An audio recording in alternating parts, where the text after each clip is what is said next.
Welcome to F Words for Female Founders, a podcast about the highs, the lows, and the what the Fs of building businesses in real time. I'm Michelle, alongside the wonderful Amy, Courtney, and Haley. We're the founders of 4 very different businesses at very different stages, and we met as founders in the summer 2025 StartMate cohort. We pretty much connected instantly as founders. Despite having very different backgrounds, we really shared this common thread and a commitment to kind of call it like it is. And we realized there's an opportunity to talk about the startup stories that most others leave out, the messy middle. Each week, we'll dive into a theme, swap stories, get real about the roller coaster of building something from the ground up. And we're going to share the stuff we're frothing, yes, I said that F word, on right now. Founder wins, stories that aren't hitting your usual feeds are all part of our podcast. So good to see you all. I miss you. Miss you too. so I've been like good. dying to know how your demo day went and everything and the yacht party. Oh my God. Firstly, can I just say, Amy is a fucking legend. If she wasn't there, the energy in the office was just kind of like, well. Aww. We had the best little pod. There's like 4 of us in like one little area. And honestly, we were like the best. And You guys, though. so good. Sounds like our pod We stopped you out back for 2 in the males. day. Yeah. Oh, wow. Brutal. Don't know how I feel about that. They were pretty awesome though. So, Yeah. just know that like the best of them are the ones who could like make, like, fill your shoes. And even that. It was really Oh. fun, but Oh. so stoked to have it with, to be honest. Yeah, it's a lot of work, and a lot of commitments, and particularly when you're in person. It's Yeah, like and you running the can't pitches as hide. well. Like the after party was fun, 3-story boat and like DJs. But the pitch itself is intense. Like I don't know how they did it. They managed to sell like, was it 5 times bigger than any other textile event? Yeah. 5 times bigger than any other demo day in Australian history. Not than 12 Start. I hours. feel like StartMate's done really big ones as well, though. But then the Techstars ones, right? So they sold 1,200 tickets. But anyway, a lot of energy, as you guys know, goes into prepping for that. Just the week before in particular, making sure that you like know what you're going to say and you've got your deck, your presentation ready, and then they make you run through it in XYZ. So that takes a lot of time away from the business, and it's not necessarily like it leads to a particular outcome so much as you just don't want to make a fool of yourself. So No. But you also want to give back to them Yeah. because they've given you so No, much. you So want the you don't program want to to make look the good. program look shit. So you're like, and okay. also you do, it's still your Yeah, personal yeah. brand and like your company's brand, but and you just don't want to embarrass yourself. But I think it was a very slick demo day, Michelle? I was pretty impressed. We had dress rehearsal in our textiles office where everyone had to come wearing what they were wearing. And then we did full dress rehearsal at the ICC. So you could actually practice cooking, practice being on stage in front of this big room, and practice Yeah. like walking across for like your hand gestures. And it was funny because with a StartMate, like Batcom was so like, don't move. You just stand there and don't you move. And I was like, that feels weird, but okay, whatever. Whereas textiles were like, you're on a huge stage, engage the audience, talk to them, like walk across with purpose. A year ago, we were all like just being told that we're getting into StartMate and we're going to be starting StartMate. Our companies looked a certain way a year ago. Now, flash forward, what's changed in that 12-month period? I started the company this time last year, got into StartMate, probably was very inexperienced with what I was doing and what the right next move was. I took that 3 months and it was almost like a fake exhilaration, if you know what I mean. Like you have money, you don't really know how you're spending it. You can buy customers from a marketing perspective because you have some capital behind you. And then post that, I almost felt like, it's not like we're going backwards, but there was like a bit of a drop off the cliff for a while where I was like, I actually don't know what to do with myself. There's no mentorship. There's no, like, nothing. I've got no one to check in with. And I felt a bit like I spiraled. And then we were obviously going through fundraising, and then that was even worse for the soul than I could possibly imagine. Because obviously you're just getting rejected left, right, and center, and you're starting to question like whether you're doing the right thing. But yeah, in the last couple of months, like obviously just put myself up and I just kept going. I was like, you know what, like progress doesn't mean 50,000 new customers a week. It could mean that you're making meaningful tech decisions or brand decisions or strategic expansion tests and stuff like that. So just kind of cracked on with it. Launched a Sydney pilot into Eastern Bays, which has been going really well. Interesting learnings though. Like from my perspective, I kind of thought similar market. I know Sydney, blah, blah, blah, been there so often.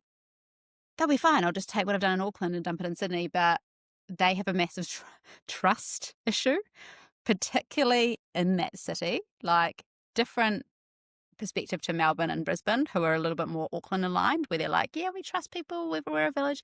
Whereas eastern suburbs in particular, we're very much like, we're very community, but we don't trust outsiders and we don't trust, XYZ. So it's been a bit of a barrier, like actually getting in there. So I've had to approach it completely differently. Like what worked from a marketing perspective over here doesn't work there. Like they're all word of mouth.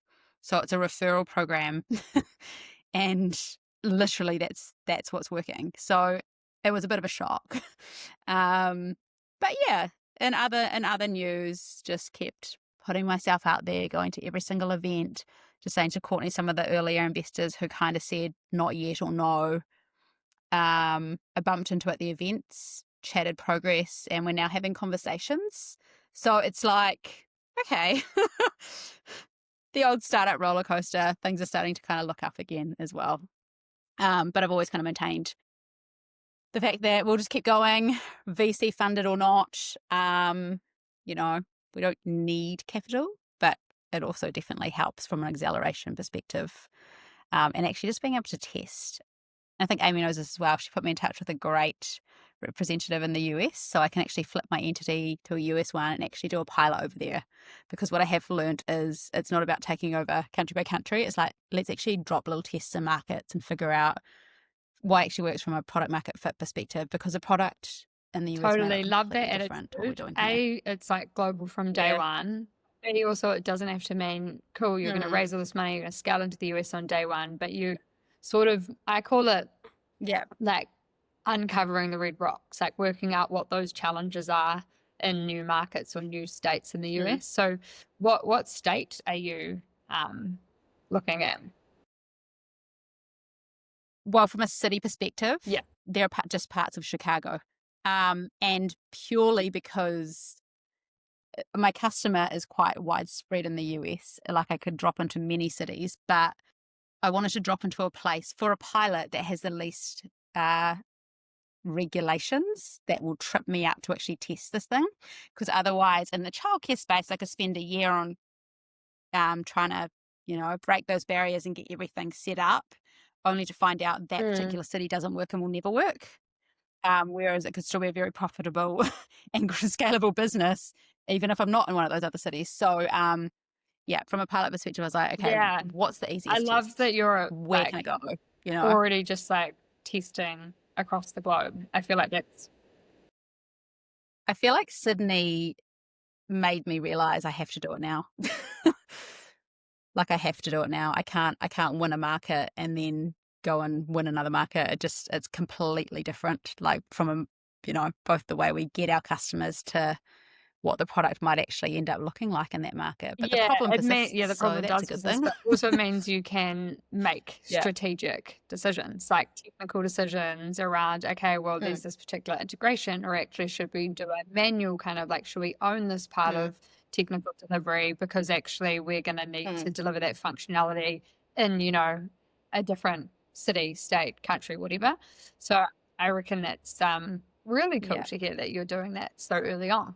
I also think Chicago's wise because there's density as a major city. It's a DMA over there, but also you're going to learn what kind of messaging really punches through. Is it because it's the two working parents? Is it because people don't have local support because they're part of a global family and they've all moved to Chicago from somewhere else? Is it because of the social life and it's all weekend kind of driven demand? To kind of like have that density of demand, diversity of needs of service, you'll be able to then see what's going to be your core messaging to drive the scale, because you've got like a really great test group there. Yeah. it was actually really valuable advice from, I spoke to the guy who actually created Facebook Marketplace. And Wow. he was amazing. He was like, why are you bothering with trying to win a country first? Go to the US or the UK, find a city or a suburb with the least restrictions possible and just test it there. Because I can tell you now, like what you're doing here in Auckland is incredible, but like in New York, it's going to look different and they're going to want exclusivity and a completely different type of product. Like you almost have to lock people out of it rather than trying to drive, as many customers as possible, because you'll just get a higher quality customer who pays a subscription to be part of this special service. So yeah, that was probably the most insightful conversation I think I've had in the last 6 months. And I was like, you know what, you're right. It was through Blackbird did that collisions conference here. So I went to that and we had a chance to apply to meet with a mentor for like 15 minutes. And so I just was like, I'm going for it. I really want to meet this guy, and thankfully got a slot. So he was That's awesome. cool. Yeah. Shout out to Mm. Bowen if you're listening. Probably not. I feel like, there's a lot of parallels with Haley. I think something that we've been doing over the last few months is just being laser focused on Asia. And we've changed our strategy since when we first started out, which was try to get brands that have material sitting in Asia, try to get them to like open that up to sell to other brands. We actually tried going directly to the mills, which was always like the long-term strategy. And I literally went to China, onboarded the mill, picked up their first 20 samples, flew it back to Australia, put the fabrics up on the platform, and they made $1,000 in their first 3 days of trading. So it's been like very crazy how quick everything has happened. From the supply has always been our slowest side. And so I've learned like a ton of lessons, and we've changed strategy, not totally changed the strategy, just brought things forward. And so there's been a huge amount of change and things that are underway. So now we have brands actively reaching out to us asking if they can source fabric in China yet, which we are totally not technically ready for. Like from a technical, the platform, we've been planning out our version 2. And so we can't do that until we raise, and we're not raising until next year. So we have all this stuff we need to do to make it possible for like a Chinese supplier to purchase fabric over there on behalf of an Australian brand, for example. There's like all of these kind of different pieces that need to come together. And we also just are desperately in need of a technical upgrade. We've really like Frankenstein this thing from day one, and I cannot believe it still operates. But like the cool thing is we have a roadmap, we have a plan, but now we have brands reaching out saying, we see you've got some suppliers in China, like, can we source fabric? And it's kind of like, yes, but it's literally not going to, like, we're going to handhold the whole process and basically just do manual everything. So I'm a bit like nervous because I'm such a like, I want my product to be polished, I want it to be like brand forward. I want it to be ready to use and to the users to have a good experience. So it comes with a lot of kind of like, you are in on the ground level sort of messaging, They say which if is you're so proud true, of your but product, it's just you're too late to launch, though. there you And go. believe you I'm me, definitely not slices proud of the product. piece of shit. We know you ain't like, Yeah, yeah. So is not. Oh, I feel you. Like I feel like that it's when you're frustrated because you know what you want it to be, and people are like, "Why is this so bad?" But they're still look at transacting. So it. like it's there's a problem there. Do you know what my But, first product yeah. looked like, Courtney? It was a web page that I built on GoDaddy with my phone number on it. GoDaddy.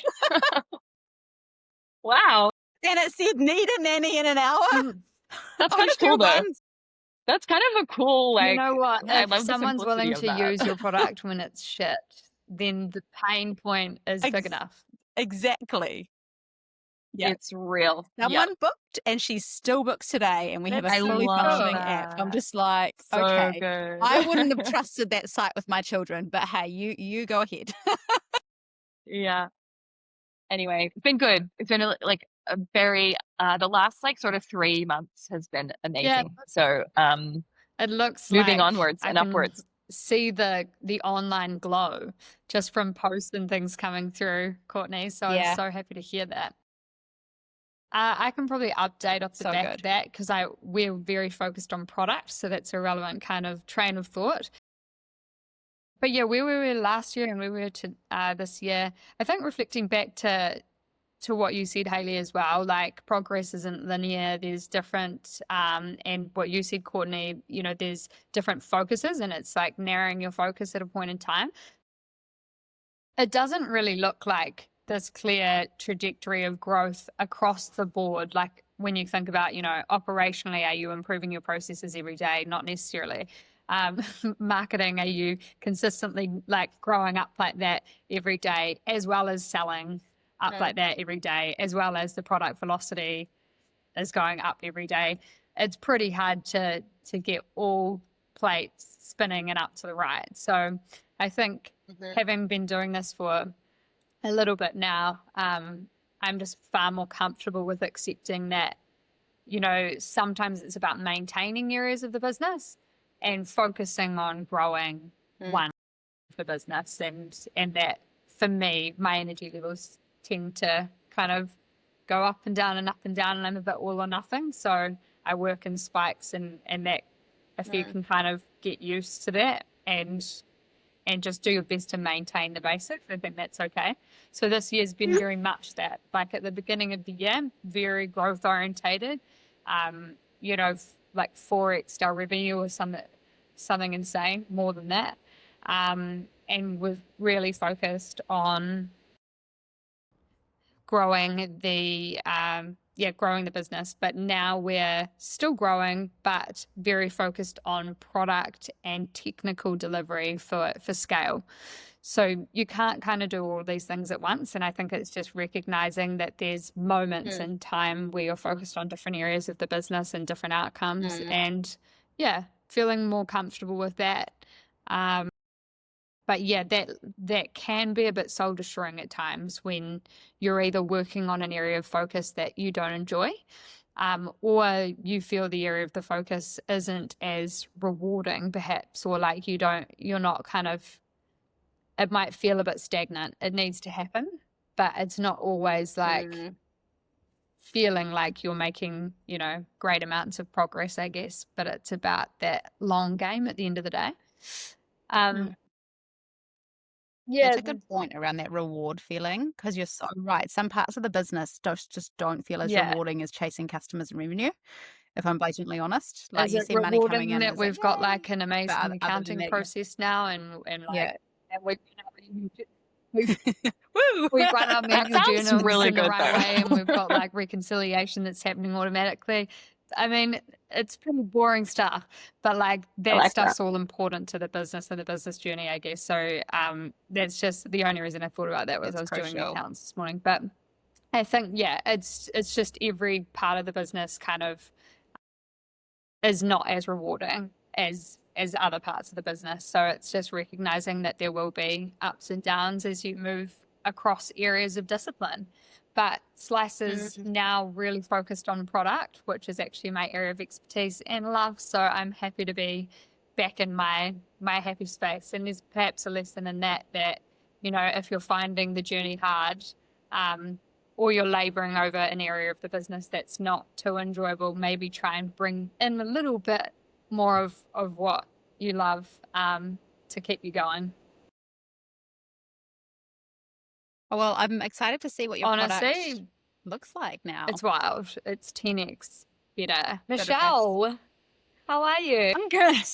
I was just kind of sitting here absorbing your stories and thinking. I'm the worst at like you know, it's like memory of a goldfish. I'm like, oh, did anything happen this year? Like, did we achieve anything? What? And then as you're sharing your stories, I'm like, oh You yeah, rebranded, Michelle. So okay, Yes. I just wrote down on paper, Michelle, don't forget you did a rebrand. I saw that. Like 10 days ago. Amazing. So exciting. Tell us about that. So we started the year off with, you know, this use case that we had created for a couple of great brands in beta. And we're like, all right, if it works in beta, can we get someone to pay for it? And that was the StartMate journey. Let's go from 0 to 1 paying customer and see if this is a thing. And we did. over the course of the 12 weeks, we got to one paying customer and realized, okay, we've got an MVP that is workable here. So then from that point, you start talking to more of that, ICP, and more customers are like asking questions. And I realized after about a month in that I kept kind of getting the same question bubbling up. But it's funny how long it takes you to realize the same question is coming up, because it's asked in different ways. And while I'm talking to people for, at the time, Zipline, on having brands create products and content with their community, they kept asking and talking about internal use for their product teams, their marketing team, their content creators. And I was like, yeah, of course, you can just use it however you want to. It's a tool that anyone can, play with and drive value. And then finally, it starts to hit you like, wait a second, I need to package it up for people in this way. We need a second product that is just for internal teams. So we created, using the same backend technology, a new package within how it comes out for product and marketing teams to use Zipline's technology. And then as we started to lean into that further, we had some great kind of aha moments of, wait a second, we're taking customers away from Adobe. Like, this is this could be a real hit. If we are now the choice for some over a brand like Adobe, that was kind of our holy fuck moment, that let's put more behind this. So, all the money from StartMate gets deployed into figuring out what this product looks like. And we get more customers, and we get a great CPG brand in the US who is now using it.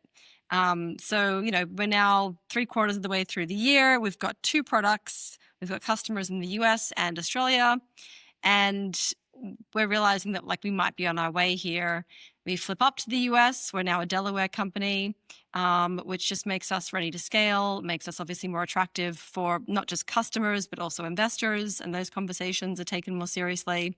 And then we realized that there was some confusion in the marketplace. And I thought we had some time to figure it out, but it wasn't until something happened during South by Southwest that I realized it's go time. So KPMG came on as a customer. Holy amazing, right? We've got KPMG. This is exceptional. They're going to do a live activation with Zipline inside KPMG House, right outside the ICC during South by Southwest, which is phenomenal because all their portfolio companies, C-suite executives, media are coming in. And we put this whole activation together. And they're paying us to do it. Great. Dreams come true for startup founders like this. The weeks leading up to it, I'm working with their creative team, the branding. Of course, we're sending our logos. There's different bio pictures and whatever happening, and back and forth.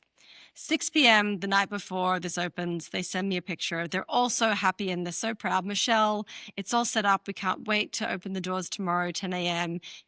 We'll see you. We'll have a full house. It's going to be amazing. And I look at what they've set up and they're using someone else's logo, another company called Zipline.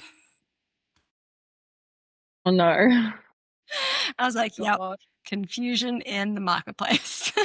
Did they do a similar thing, or is it just there's a workplace compliance software called Zipline. And despite sending over our logos, I guess somebody on their creative agency team just Googled it and okay.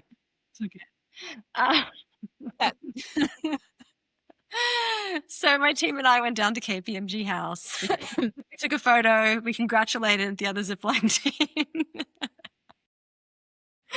And we were like, it's time to rebrand. And thus began the rebrand. Now, I'm going to tell you something. I'm a bit of a crazy person when it comes to naming conventions. If you've ever looked at a couple of the top brands of tech companies, there's all kinds of formulas and strategies. One is my favorite, and that is high-scoring Scrabble letters. And anywhere from 5 to 8, maybe 9 letters is kind of the sweet spot. And basically, if you can have one of those high-scoring Scrabble letters be at the front or the end of the word, so the X, Q, Y, Z, Vs, that's like chef's kiss, the dream. So I'm concocting all kinds of crazy words with these letters and everyone hates them. Weird. Sounds like some kind of strange pharmaceutical company. Like, no. And then the name finally revealed itself as I was sitting at lunch with two of my co-founders from my other company, Women Who Innovate. And they were asking for the update. And I'm like, oh, it's so cool. We just signed Beyonce's beverage company. And like, we did this and this is amazing. And it was just great to have like this, girl energy at this lunch. And we're chatting. And one of my friends leans over and she's like, Michelle, you're going to make squillions of dollars. I'm like, oh, wouldn't that be fun? And then I kind of stopped. I was like, squillion? Wait, that's a fun word to say. Like squillion? Huh. And we kind of like played with this for a little while. And then we landed up on the idea that like our company is creative and drives data. How much data? Squillions of data. In fact, more than squillions, zillions of data. And so Zillions became the kind of go-to place. And Zillion is I'm happy to say we're rebranded. We were just like, okay, let's do it. Yeah. So exciting. That's it. And of course, it's not on Instagram. It's not spelled with a Z. It's spelled with an X. Yeah, of course. Scrabble, high value Scrabble. That's it. Let's go. So yeah, I feel actually kind of refreshed about it because, we've got great product now. Is it the best? Absolutely freaking not the best. Like Amy, everything you're saying, like, am I kind of cringy about the product? I'm like, yeah, it's amazing, except don't look too closely at it. But it's good. It keeps us hungry to keep, pushing it forward. But also it means we have to keep learning. Like I don't want to over capitalize in the product while we're still learning how our customers are using it, and then we're going to change it. But also to have this, brand new shiny external face of the brand that we're now talking about, and we'll officially rebrand in a much bigger way in January, February next year. Actually gives me a little like new life, new energy to like get into the new year and just go for it. So I feel pretty good. Having 5 minutes ago, I was like, what did we do? And now I'm like, oh no, we did a lot. It's good. Thanks for joining our community. You can follow us on Instagram at FWords Podcast and subscribe wherever you listen. Share this episode with a fellow founder or someone thinking about becoming one.